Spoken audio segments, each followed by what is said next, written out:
I will make the effort to answer questions, but please understand that there's no way that I can possibly counsel every aspect of what we work on and have worked on with these files and with the SBA.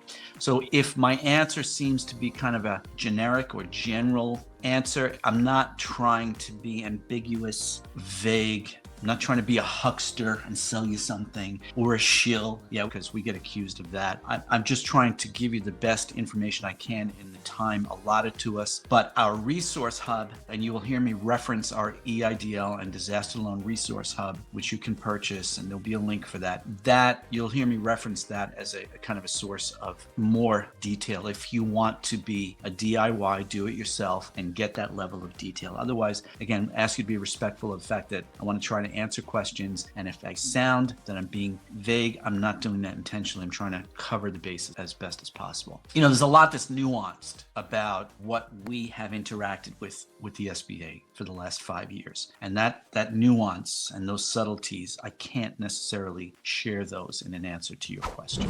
Offer in compromise, the SBA does not allow for an offer in compromise negotiation on a COVID-19 EIDL. I don't even know if they allow it on a disaster loan that goes to default. Yes, offer in compromise is available if you get an SBA loan, excuse me, an SBA loan through a bank, such as an SBA 7A, an SBA 504, an SBA Express loan. But then you're really negotiating with the bank. You're not really negotiating with the SBA, and the SBA has to sign off on it. But the SBA currently, and based upon this legislation that was proposed, it hasn't passed yet, I just don't see that there is any temperament in the current Senate or Congress or White House, for that matter, to assist you small business owners with forgiveness or with offer in compromise. And going all the way back to the pandemic, one of the things that I suggested, that I thought as a former lender that the Congress could do, would be to offer you all a modification of your loan, refinance if you will, to lower your interest rate from 3.75% to 1% for the remaining term in the loan. That would be pretty cool, because that would lower payments dramatically. That would require the SBA to re-amortize the loans on your remaining balance at a lower rate. That's something that Congress could do. And I would encourage you to contact your congressperson and demand that they support small business by stepping up and doing more positive things with and for the Small Business Administration, and by extension for you, the small business owner. Contact your congressperson. Do it now. Currently in second hardship on a $500,000 COVID loan used on payroll. Business just sold and all proceeds were distributed to, you have a problem, BH Global. You have a big problem. You're in serious trouble with the federal government. Did you have an attorney manage this? Did your attorney read the loan agreement that you all signed during the pandemic? Because that loan agreement clearly states you're not allowed to do what you just told us you did without permission from the Small Business Administration. And I will tell you, based upon several transactions we worked on in 2023 and 2024, notably buying out, in one of those transactions, buying out a business partner, SBA internally, their takeaway is if there's a buyout, if there's a dissolution, the SBA requires, if there are is any cash on the table, SBA requires that you use that cash to repay some or all of the COVID EIDL, and that nobody from the ownership position is allowed to walk away with money in their hand. It sounds like you need to hire an attorney and prepare some kind of an affirmative defense in the case.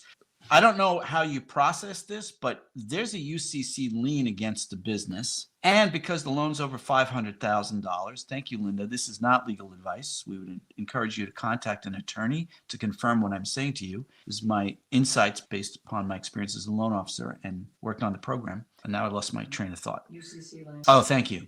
UCC lien against the business, but also because the loan's greater than $200,000, you all have personal guarantees for all owners who have a 20% or greater ownership interest in the business, which means that, and the United States government has a long memory. I apologize for giving you the bad news, but it's something that I do a lot, unfortunately, here on our channel. Invoking thoughts. Is bankruptcy on an EIDL loan under $39,000 doable? So again, as Linda just posted, we are not attorneys, and this is not legal advice. Please consult with an attorney. That having been said, I have found 4 attorneys, 3 here on YouTube and 1 on Instagram, all of whom have confirmed in their videos, not to me directly, but in their videos to their audience, that the COVID-19 EIDL can be included in bankruptcy. Next question. Lineup, thank you. Yes, Don't do that. You'll never get another SBA loan. And Lineup, thank you for that very valuable contribution. It's not just that you won't get another SBA loan. You go on to a blacklist with the federal government and you go into something called CAIVRS, CAIVRS, Credit Alert Interactive Verification Retrieval System, which we use in the mortgage business if you're applying for a government mortgage loan, and which the SBA uses and other government agencies use when you're applying for credit. I think they use it even if you're getting a federal grant. And if you come up as a flag in the CAIVRS system, you cannot be approved for financing.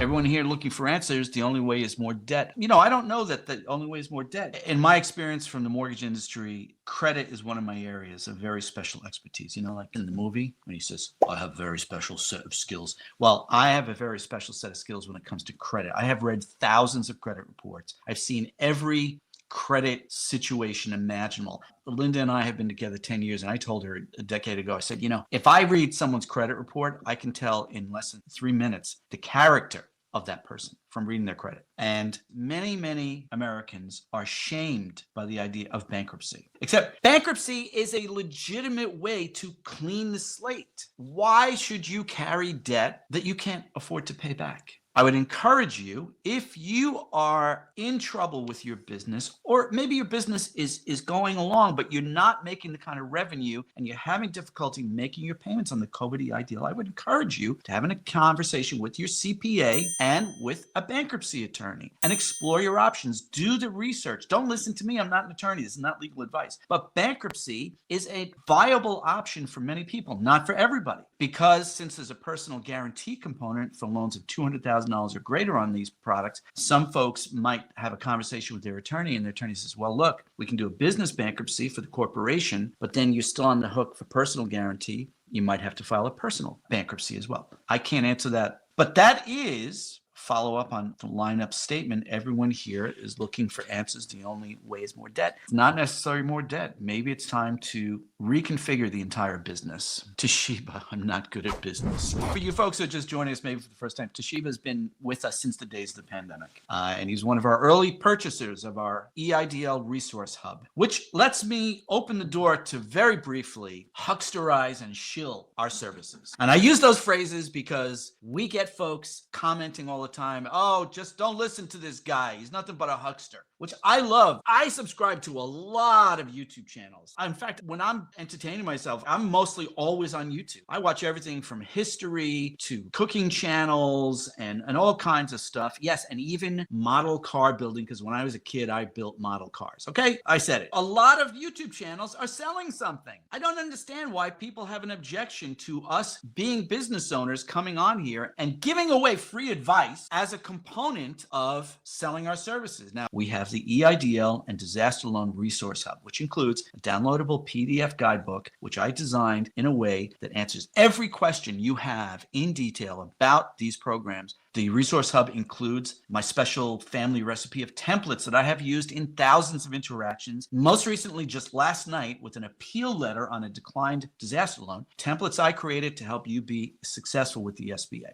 SBA forms. So if you're doing a change of ownership, or as BH Global was doing, closing the business down and looking to pay off the loan, distribute assets, and so forth, SBA Form 912, Hardship Accommodation Form, all of those forms are included. And the new feature as of this year is that I will be recording instructional videos, and you will have access to a private playlist. It's $675, and we will be increasing that once we publish updates coming up before April 30th to $1,285. I did my shill, so there you go. I'm going to answer one more question, then I'm going to let Linda Ray lead us into the next section. Okay, Suncoast. I'm going into personal bankruptcy. After dissolving my business, I'm disabled on Social Security.